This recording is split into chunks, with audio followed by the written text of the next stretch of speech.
Welcome to this episode of the Greater Phoenix Chamber's podcast, Let's Talk Business Phoenix, with me, your host, Todd Sanders, President and CEO of the Greater Phoenix Chamber.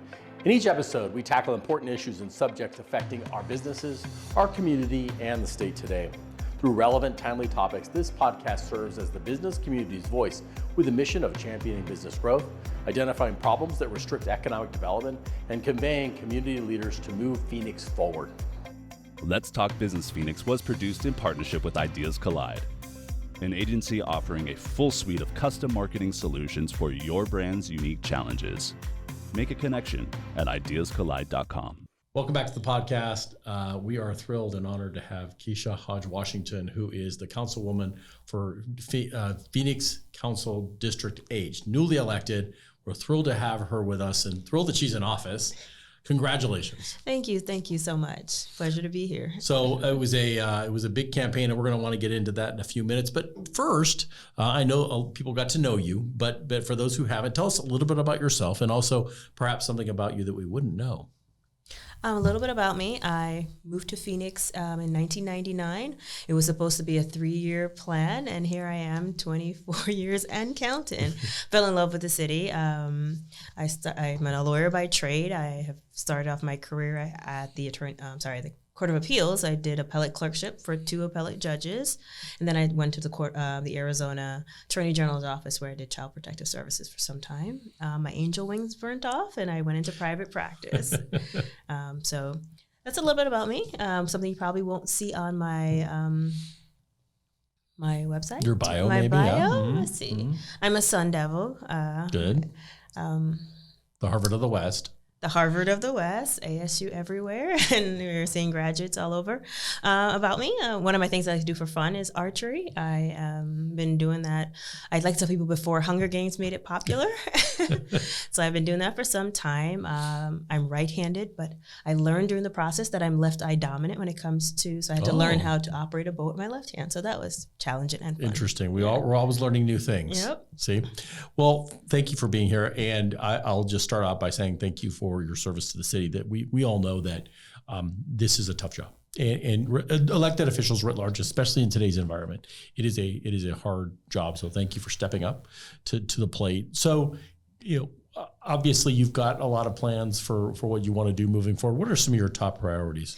My top priorities, based on what I saw during the campaign trail and kind of what speaks to me, my 3 priorities are working on housing stock that we have here. So housing, increasing the number of attainable housing. A lot of people spend a lot of time focusing on affordable housing, but I think attainable housing is something that we definitely need to, and what I call the missing middle. I mean, there's different guidelines, but I think we need to make sure that more of our working families can afford a safe place to live. So the distinction between affordable and attainable. Affordable for me represents government financially assisted. Attainable means you can sustain yourself as a working individual. So that's my Kesha definition. Absolutely. Oh, other priorities? Other priorities. We are well aware that our homeless crisis has gotten a little out of control, and I believe we need a more strategic and intentional approach to it. So that's one of the things I want to work on. And I think it is something that it wasn't created overnight, and it won't be solved overnight, but I think we can make great strides working together. And one of the areas I would love to work with is to bring more private partnerships, including the business community, into help solving that problem. Because I'll use the example of San Francisco. We see what's going on in that city right now, and it I think when you have one element of your community that's not working the right way, everyone tends to pay for it. And we see the businesses that have failed as a result of the increase in homeless population. And how do we do that in a way that respects the rights of these individuals while making sure that we balance it against the other interests, including the business interests and the interests of regular constituents? Well, and those are certainly big issues and top of mind here in Phoenix for a lot of us. And I'm really glad to hear that you're looking at it from maybe a different lens with fresh eyes. And I guess that's what I think, makes people coming into the system so attractive in terms of the candidacy. Yeah. Obviously, we just had your inauguration. Yes. Only been freshly minted. Freshly minted. I just made 2 months on Saturday. So Congrats. I can finally say months instead of weeks. And so, at the legislature when I was on staff, I remember members coming in. It really is a whirlwind. Talk to us about this first two months. The first 2 months was, I think it was more, one, getting my staff in place, not only myself learning the information, making sure my staff has the information we needed to serve to serve our residents, making sure we continued to engage, keeping up with the city business. And there was a couple things that came up. I wanted to make sure, I'm a lawyer by trade, so I like to make sure I have as much information as possible before I make a decision. So it was a very, at first, the phrase I heard a lot was, it was like drinking from a fire hose. And I was like, that's so cliche, but it actually was very true. Was it really? Yes, it was just information overload. And I'm still a highlighter and pious person. So I still like to read and make sure I take notes and make sure I understand what's going on. So from that perspective, it was like, I'll equate it to like trial preparation in a very much condensed format for me. And I think one of the benefits too at the city level is the staff is so good. They have good tenure, and their knowledge is so deep that you can really rely on them in terms of some of these questions. Correct. I did rely on them for a lot of questions, and some of it I wanted to understand from my own perspective. I know that the relay of information can be guided based on who is the person conveying the information, and not that I don't trust the information being given to me. I just want to make sure I understand it fully. Sure, so, absolutely.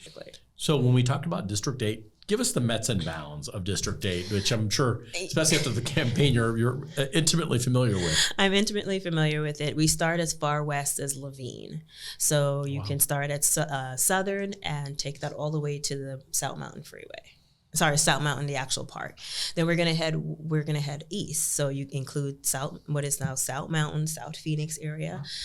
Goes north now to the airport. We take all the way to about 44th Street. Take that all the way north. Catch the edge of the airport. I can encumber the entire airport. Okay. Yes. Take that up to about Thomas. So we have the Arcadia Light area. I include that as well. And then you head back west to about 3rd Street and you come on down. So I include some of downtown. So it's a very diverse, varied district. You can't be more diverse than that. No, it's a great mix. I mean, it helps me when I'm looking at situations not to look at it just as one singular pocket, because literally my district represents a smattering of our community, of our city. And it's like, what is best for our city is something I have to always look at. Right. You got suburban, yep. You got agricultural, yep. You got an airport, and yep. you got urban. Yes. So how do you manage all of that? I mean, a lot of miles, I'm assuming, on your car, and yes. a lot of meeting with constituents as you go. Yes, and it's about making sure I plug in, I stay plugged in with the variety of the neighborhood associations and the block watch, and understanding what's important to them, because I've learned quickly that there is no one solution that fits all. So what might be important might not be as important for the other part of the district. And it's about, okay, well, I hear this concern, so I have to make sure that I integrate as many concerns into finding the right solution. And I know that you've been very vocal in terms of the Phoenix Go Bond project. You want to talk to us a little bit about that and why it's important for the business community? Like I said before, I think it's important to the business community because if one segment of our population or our community is not working the right way or it's slacking, everybody feels the consequences of it. And the Go Bond, I'm excited to be co-chair in that initiative. From a campaign standpoint, it's a $500 million investment in our city, and it's much needed, and it covers a variety of issues. We can start off with the community safety components of it. It includes the expansion of the community assistance program. It provides for a new precinct, and it provides for fire upgrades to our fire station. I guess we've had there is sort of a delay issue, isn't there, for fire departments getting to the scene because we don't have enough fire departments. Is that correct? That is correct. From a logistics standpoint, the city has grown tremendously over the last, let's say, 20 years. And the last time we've had a bond initiative was about 20 years ago. So we're trying to make up much needed ground. We also see a lot of investments in things that are important to people in the park, like the parks. We are expanding the parks and areas since we've grown, making some upgrades, some improvements. We also are investing in some of the arts. You know, having a cultural hub is important for our city. Some of the things that the bond would fund would be, for example, the Latino Cultural Center. It would be provided for a Jewish museum. We are the largest city without a Holocaust museum. So it would be bringing those kind of arts to it. And most importantly, I think, is, as I mentioned, we have a housing crisis. And one of the things that the bond will do is bring almost 1,000 units of affordable housing on the scene, which is much needed. And it also provides for some senior centers and those types of things for quality of life. I think it's a great solution or a formula to help address some of the common issues that we're seeing now. And it also includes the infrastructure and drainage and streets, some of the things we don't think about. We don't see. Yeah. We don't think about it until we have somebody's house floods because we don't have proper drainage. So those types of things, it has I think personally a good variety of addressing those needs. Well, and I think you mentioned the fact that the last bond was about 20 years ago. That is correct. Which makes it hard to remember what that was even about. This is a much shorter time frame. Am I correct? Correct. And so if you want to think about some of the things that it represented ASU downtown. Like that was one of the signature programs that came out of the bond. What a difference, right? And what a difference it made to downtown. I lived in downtown actually before ASU downtown became a thing. And I can personally attest to the vibrancy and the life that having a campus did bring to our downtown. We not only have ASU now, we have U of A. It's now a thriving metropolitan, so. Yeah, I agree. And I think especially having a smaller chunks and not, billions and billions, but 500 million, which is still substantial, will help us really see some gains on a more rapid basis. And the 500 million, to those that it may seem like a lot, it literally equates to 6 cents a day. And it will be, if it as passed, the projections show that you won't even see an increase in your property tax. So that's what I think is what gives it so much possibility. It's like you can do so much good without having any greater financial burden. And as far as the campaign, you're obviously co-chair. What's the time frame? When is the election? So the election is in November. It is an all-mail election, meaning that the ballots will be mailed to residents ahead of the election. Okay. They can return it by mail, and there will be designated voting centers where they can return their ballots. Excellent. So moving on to a couple of other issues, you have, as you mentioned, you work for the government side, but you also understand private sector. That is correct. And that was something that I think really for us was very attractive in your candidacy. Talk to us about some of the economic development initiatives you're thinking about as you begin this process. As I mentioned, I would love to see business and private and public collaboration. Mm-hmm. One of the things I really would like to get off of the ground is an incubator program in those areas where they don't have as much financial resources, as well as where we don't have as many quality jobs. I believe that the gauge of success in a neighborhood is where we can live, work, and play. And there are parts of my district, unfortunately, where you can't do all three.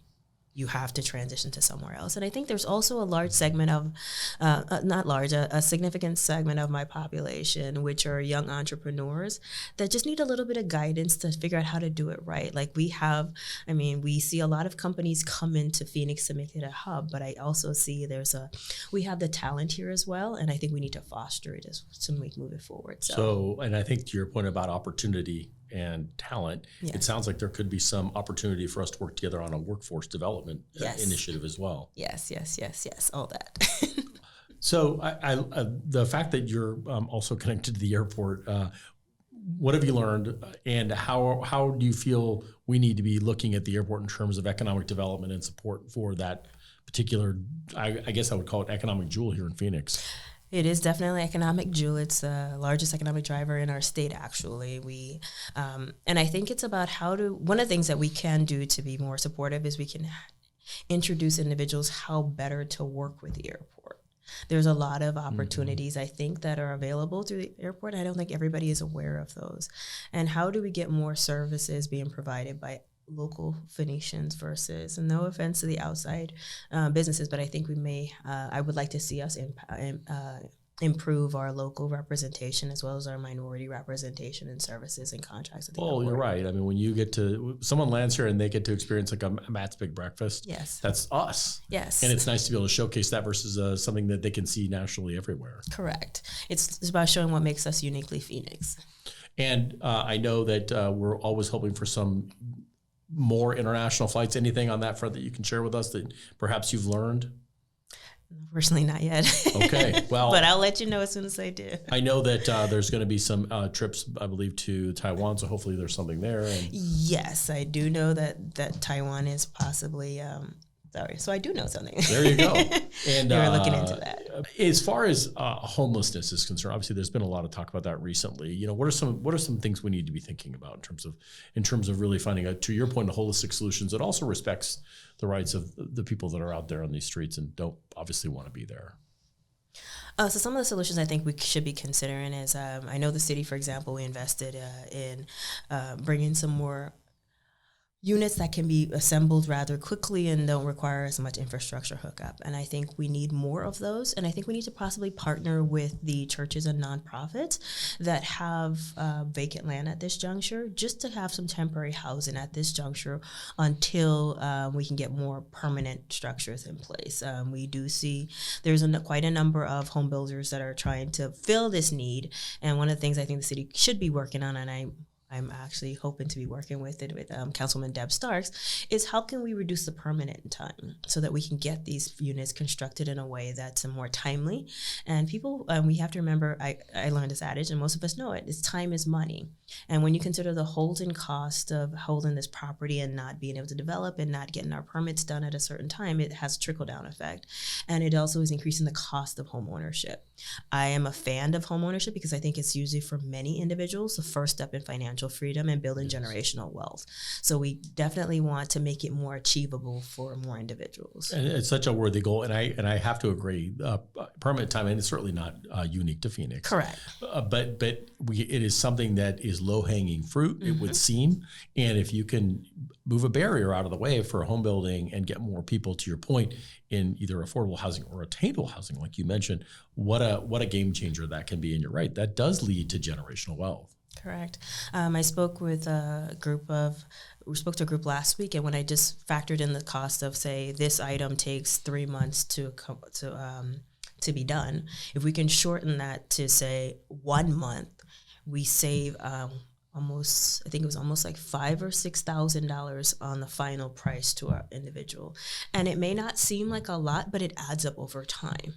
Absolutely. So if we can cut 3 or 4 items in that manner, we now cut it from $15,000 to $20,000, the average cost of a home, from that cost of that home. Sorry. Absolutely. The other thing that we're hearing about, and I hear from my colleagues around the country, especially in places like Seattle and San Francisco, is organized retail theft becoming a real challenge, and certainly it's a problem for the business community. But to your point, those costs are passed on to consumers. Any thoughts on how we might attack that problem here in Phoenix? Yeah, I mean, my initial reaction is we need to ensure that there are consequences for that, because behaviors don't usually change without some level of consequences. And I get it, we don't want to criminalize individuals that are homeless, but at the same time, I don't believe that everyone that is doing the organized theft or just walking into your everyday Walgreens or Walmart or is actually unsheltered. I think we need to ensure that we are understanding why they're doing it, removing those barriers. If someone is doing it because they're hungry or whatever, we try and make sure we have the resources. But for those that are just using this as a way of life, I think we need to show that that's not acceptable. So I want to make sure that I also touch on transportation. We do a really good job, obviously, from our road infrastructure, our freeway infrastructure, but also are very intentional about things like light rail and bus transit. That's being debated at the legislature right now. Not to get into that fight, but in terms of priorities for Phoenix, transportation as far as economic development is concerned.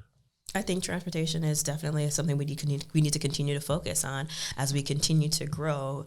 I think it's not feasible to expect that every Phoenician will have a private vehicle to be able to get to and from work or to school. And we need to make sure we have the resources to help people get to, if they're going to school or to college or to an employment, or simply come into they want to go hang out downtown and spend money in a retail environment. We want to make sure that they're able to do so in a way that does not become burdensome. And it's also good for the environment. Yeah, absolutely. I think one of the challenges sometimes for the business community or just people generally is they feel like government's sort of over here, and it's always difficult to operate in that environment. You've now done both. You private sector and now elected and nonprofit. What's the best way, do you think, for the business community to interact and to work with city council? That's a great one. I think the best way to interact is understanding the goals of each one of those sectors. And I think sometimes you'll see it where the public sector, I don't think understands the goal of the private sector. And I think I don't think it's always just about making money for the private sector, but we have to realize that we can't expect the private sector to move forward an initiative if there is simply just going to be a deficit at the end of the day. Many developers or investors or business owners, as I understand, I stood on the other side, is in order for them to usually get their start, they have to get financing or funding from somewhere, and you normally got to put up a personal guarantee. And yeah, so they're now personally vested in making sure this is successful, because at the end of the day, that could mean the difference between them continuing to not only operate their business, but it can mean losing some of their potential assets if they are not successful. And I think just remembering the goals and the mindset of the other side that you're dealing with, and how you can come together and make both sides' goals match or line up, I think is the best way to move forward. Absolutely. No, I don't disagree. And it's a tough one. And I think it's a little intimidating once in a while. And I think people, if they can get past that a little bit and understand each other, it helps to get to the goal. I'd like to take your 2 months and use a multiplier and say, okay, we're now 2 years out. What's this going to look like in 2 years? What things do you want to have accomplished in that 2 year period? Looking back, what are some, you want to say, look, these were the biggest things that I've done in the last 2 years. What would they be? Hopefully successfully pass the bond, help the bond get across the finish line. Second thing, I would definitely want to make sure that we have more attainable units. I know we are counting housing units, but I want to make sure we have an increase in the number of attainable units. I would also like to bring see quality jobs brought into those neighborhoods that I feel are lacking. And I specifically want to make sure that some of our more marginalized populations are being integrated better into society, whether or not that's in the workforce or whatever other resources that the government can assist with. What's the best way to, if you're talking to employers right now, what's the best way to bring jobs into some of these communities you're referencing, where there are jobs that are needed? Yes, it's about explaining some of the communities, they may not have the skill set, or they may have things in their past that make them not as an appealing of a candidate. But I think it's about explaining to them or showing them that these individuals are deserving of a second chance or a first chance, for lack of a better word, on making these opportunities. And their investment in these individuals could be the difference between these individuals leading productive lives and these individuals becoming a part of the cycle that we don't want to see in our community, and asking them to take those types of risks. And I know there are some skills, some jobs that may not be best suited for, but I think there are plenty that we can integrate those individuals into. I think we need to make sure that, I feel like if our city doesn't work for the majority, it doesn't work for any of us. So how do we get more people for it to work? Absolutely. And that's good for everybody. Yes. Well, Councilwoman, I want to thank you for spending so much time with us today. Before we leave, I'm going to do a quick lightning round with you. I promise this is easy. Okay. So what's first job? Not necessarily professional, but first job. Oh, first job. I was counting inventory at a gift shop at a hotel my mom did bookkeeping for. Excellent. So mom put you to work? Yes, she did. And what did you learn? I learned that I did not like tedious work. I did not like counting But you became a lawyer. No, but at least I use my mind as a lawyer. Okay. Tedious work, I'm just counting boxes on a shelf and I'm writing it down. And so maybe that's why you don't do tax law? Yes, that's probably why I don't do tax law. That's great. Well, thank you, Mom. Now, obviously you have a great job, but the dream job. I know it's not skydiver, but what would be your dream job? I mean, my dream job has always been a job where I can make an impact. So right now, I guess I'm living my dream. Yeah, I would guess that's true. And then finally, it seems like everything's superheroes these days. What would be your superhero alter ego? Who would you be?